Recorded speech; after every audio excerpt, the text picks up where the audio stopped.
Ja, jag kan börja utan bilderna. För egentligen var det bara lite grann illustration, så det är inte det viktigaste med bilderna. Men då så. Ja. Säger det jättesvårt med null. OLV, Operación Libertad Venezuela.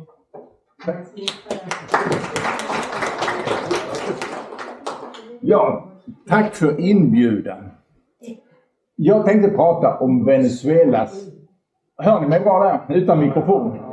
Ja, då lägger jag den där. Jag tänkte prata om Venezuelas verkliga ekonomi och den verkliga platsen i världspolitiken och geopolitiken. Och vad som verkligen krävs för att återvända till demokrati. Och jag tänkte göra det genom att berätta lite historia här. För 2 år sedan så var jag i Venezuela. Jag ville länge se Venezuela, men inte riktigt på det sättet. Jag satt gisslan under 40 dagar i delstaten Zulia efter att ha blivit tillfångatagen i Colombia av gerillan ELN. Ejército de Liberación Nacional. Den sista gerilla Latinamerika som fortsätter att strida. Och jag hade rest dit till gränstrakterna mellan Colombia och Venezuela för att faktagranska en dokumentär från Dokumentgranskning som handlade om kokainhandel. Och de hade varit just där, men de hade inte med ett ord nämnt Venezuela i kokainhandel. Vilket jag fann anmärkningsvärt eftersom det är allmänt känt att kokainet går från Colombia genom Venezuela till Europa. Och istället hävdar de att det går via Mexiko. Så i samband med att jag planerade resan så går en venezuelan bekant, Angel, han sa till mig att om ELN kidnappar dig och för dig till Venezuela så är du en död man för vad vi gjorde mot Diosdado. Diosdado Cabello, han är regimens andra man i Venezuela. Han var en gång riksdagens talman. Nu är han justitieminister efter det här valet i juli. Och en man vid namn Juan var under 12 år anställd av riksdagen i Caracas som Diosdados livvakt i innersta cirkeln. Och Juan insåg då att Diosdado var ingen mindre än chefen för El Cartel de los Soles, den militära kokainkartellen. Medan Diosdado själv fortsätter att envist förneka i sitt tv-program att kartellen ens existerar. Så när Juan sökte hjälp från motståndsrörelsen för att fly så var det ett gyllene tillfälle.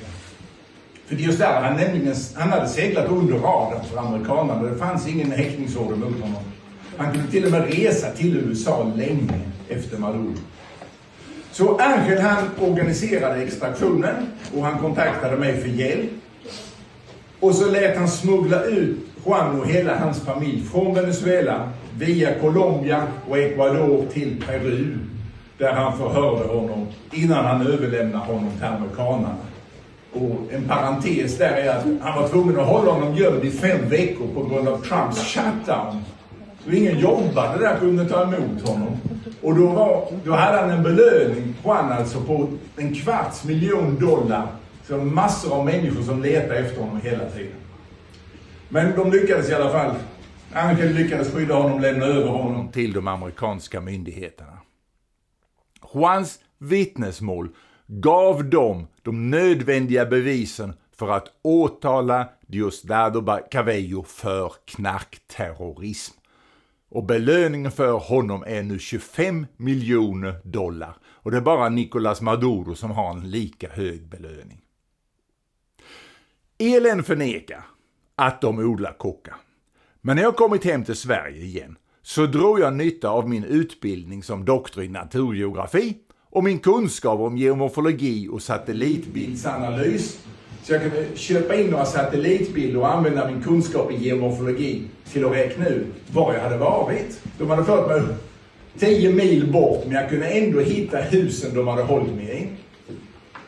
Och då såg jag att de hade hållit mig fången i Colombia i centrum av världens största kokaodling. Där det finns ungefär 450 kvadratkilometer kokaodling. Och det odlas i industriell skala med agronomer och all professionell expertis man kan uppringa i Colombia. Och därifrån, ja, de där husen, de ligger, där hade jag en bild som skulle visa här. Jag hade ju hittat också identifierat kidnapparna på Facebook. Och en av dem, en 18-årig ung man, han hade ett foto på sin 18-årsdag när han sitter på en motorcykel. Och jag kände igen motorcykel och jag kände igen kullen i bakgrunden. För det var ovanför den kullen de hade hållit mig. Och sen när jag tittade på SVT:s dokumentär så kände jag igen samma kulle. Så de hade alltså varit på samma ställe med samma människor och det var orsaken till att SVT hade rapporterat felaktigt om Venezuela. De hade spritt knarkgerillans propaganda, medvetet eller omedvetet. Så de som vet detta, som har studerat det. Och förresten, den där unge mannen, han sa till mig personligen att 98% av kokan från Colombia går till Venezuela. De äldre gerillan, de körde med sina lögner. Men ungdomarna var inte gamla nog för att veta vilka lögner som gällde. Så kokapastan, enligt de som har studerat det här, det finns något som heter Inside Crime till exempel, insidecrime.org. Och USAs justitiedepartement som har indictments de har gjort med detta. Kokapastan går till Venezuela. Där finns det 15 kemiska fabriker med parallella linjer och maskiner som förvandlar koka till kokain. Och de producerar i storleksordningen 2000 ton kokain per år. Och värdet av det kokainet på gatan är större än Sveriges bruttonationalprodukt. Och ungefär 10 gånger större än Venezuelas officiella BNP. Så kokain är Venezuelas verkliga ekonomi. Och därför gör det inte så stor skillnad när vi gör sanktioner mot allting annat. Så nu över till min andra punkt. Venezuelas verkliga plats i världspolitiken. Mitt intresse för hoten mot demokratin vaknade år 2009 när de sa på TV att det hade varit en militärkupp i Honduras. Jag bodde i Miami då förresten, jag bodde länge i Miami, jag är svensk-amerikan, så när det gäller Trump så har jag också mina åsikter om honom. Men den här militärkuppen då, som de sa i Honduras 2009, det var ingen militärkupp. Det var, militären hade agerat på en hemligstämplad order från landets högsta domstol. Så du kan gå lite framåt där. Jag har inte dina bilder. Har du inte det? Okej. Okay. Ja, låt honom uppe då så vi kan känna igen. Och tipsa. Ja, precis. Jo, den hemligstämplade orden, det var faktiskt jag som fick ut den, för en bekant till mig berättade för mig att den fanns och så kan du be att få den. Så gick, hon jobbade alltså för den president som hade blivit häktad av militären och gick till högsta domstolen och fick den, så jag var först i världen att publicera det på min blogg. Men då hade FN redan förklarat och röstat och sagt att det var en militärkupp, så de hade målat in sig i ett hörn. Och det som gjorde att de målade in sig i det hörnet, det var ju vinkeln på nyheterna när de kom ut från början. Så sa de ju att det här var en militärkupp. Vinkeln på nyheten hade satts av Telesur, en venezolansk satellit-tv-kanal som tillkommit på initiativ av Fidel Castro. Men Honduras 2009 var inte det första landet där omvärlden ställde sig på kuppmakarens sida. Det hände i Venezuela redan den 11 april 2002. 1 miljon venezolaner gick under sång och dans till presidentpalatset för att kräva Chávez avgång. Där möttes de av ett regn av kulor.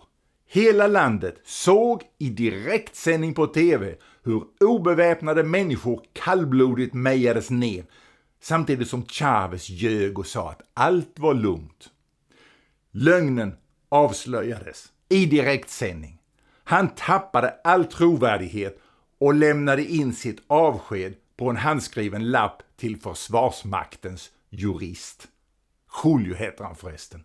Och jag har träffat honom i Miami. Och han har kvar lappen. Men media i utlandet satte rubriken att det var en militärkupp. Faktum är att Chávez själv lett ett par försök till militärkupp 10 år tidigare. Hans kumpan då, general Baduel, återinstallerade Chávez som president 2 dagar efter att han hade begärt det avsked jag nämnde. Efter att Chávez återtagit kontrollen så lät de göra en propagandafilm som heter The Revolution Will Not Be Televised. Och det har blivit en riktig kultfilm i USA och Europa. Men den är en stor lögn. Svart blev vitt och vitt blev svart i propagandan och i världsopinionen. Demokratiaktivister i Venezuela avslöjade något år senare lögnen i motdokumentären X-Ray of a Lie. Men den påverkade inte alls den allmänna opinionen i utlandet. Som vi säger i Göinge, lögnen hinner runt jorden innan sanningen har fått på sig tofflorna. Bakom Chávez stod Fidel, och bakom Fidel stod Putin, och bakom Putin står hela det gamla KGB med sin inflytelseapparat som jag kallar IKGB, ideologi, kompromat, guld eller bly.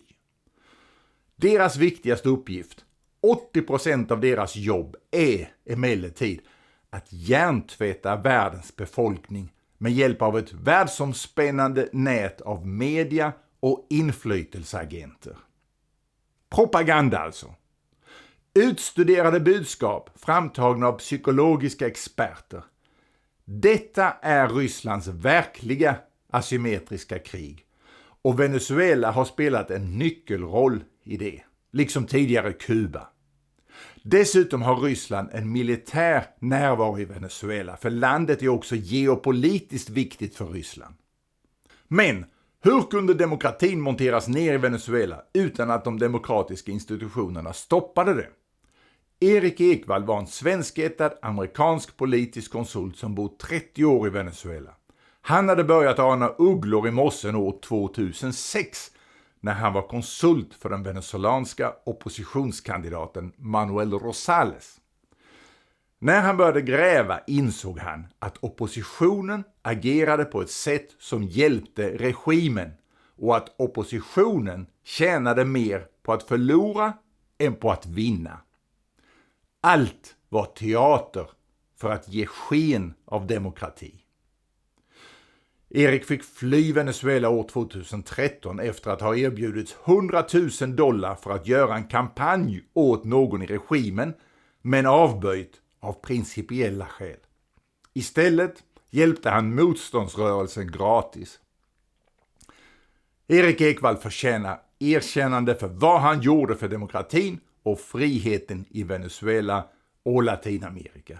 Och inom parentes sagt, hans farfar kom från trakten av Eksjö i Småland. Så från 2014, då accelererade de folkliga protesterna i Venezuela. Regimen svarade med allt mer dödligt våld och folket försvarade sig bäst de kunde. Vid gränsen mot Colombia kunde ammunition smugglas in, så delstaten Táchira kom under motståndsrörelsens kontroll under 1 månad. Men regimen flög då in 10,000-tals soldater från Kuba för att återta kontrollen. Men de bytte till venezuelansk uniform för att det inte skulle märkas att de var kubaner. Jag var ju aktiv och som rådgivare till motståndsrörelsen i Venezuela. Och vi la ner kampen när vi hade märkt att regimen gjorde folkmord. Holodomor, folkmord genom svält. 200-300 000 människor svalt ihjäl. Och inför det kan man inte göra en icke-våldskamp. För icke-våldskampen vädjar ju till människornas samvete. Och när de låter folk dö så har de ingen samvete. Så det enda som kan befria Venezuela, det är en väpnad kamp. Och då behöver de omvärldens stöd. Du sa 200-300 000 svalt ihjäl. Vad pratar man inte tid? När hände det? Mellan 2015 implementerade de lagarna som ledde till Holodomor. Jag noterade i juli 2015. Och omkring slutet av 2017 som jag beräknade att 5 miljoner skulle komma att dö. Och då gjorde vi liksom reträtt. Eller om det var 2018 kanske. Då gjorde vi reträtt och tänkte att här kan man inte fortsätta med icke-våldskamp. Och samtidigt så har inte världen ännu insett att det är en diktatur.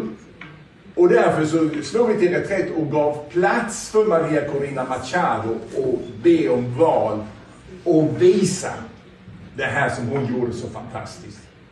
Men nu är cirkeln sluten och nu finns det folk som vill återuppta kampen. Och då, jag säger till dem, vi måste ha omvärldens stöd först. Annars blir det bara ytterligare döda i onödan. Och mitt förslag det är 3 saker. För det första, eftersom jag är svensk-amerikan som jag sa, jag vet ju vad som händer i USA. Trump bedriver rent fascistisk politik och venezuelanerna de riskerar nu att bli vår tids judar. Och vi i Europa måste ta emot dem som USA utvisar. Och likadant nicaraguaner och kubaner som är i samma sits. De också har länder som är ockuperade av Ryssland. Och för det andra så är mitt förslag att vi gör en främlingslegion i Europa där de här är välkomna. För då kan de dels hjälpa Europa att stärka försvaret mot fienden Ryssland och dels ha ett mer trovärdigt hot mot hemmaregimerna som kan sätta politisk press för dem.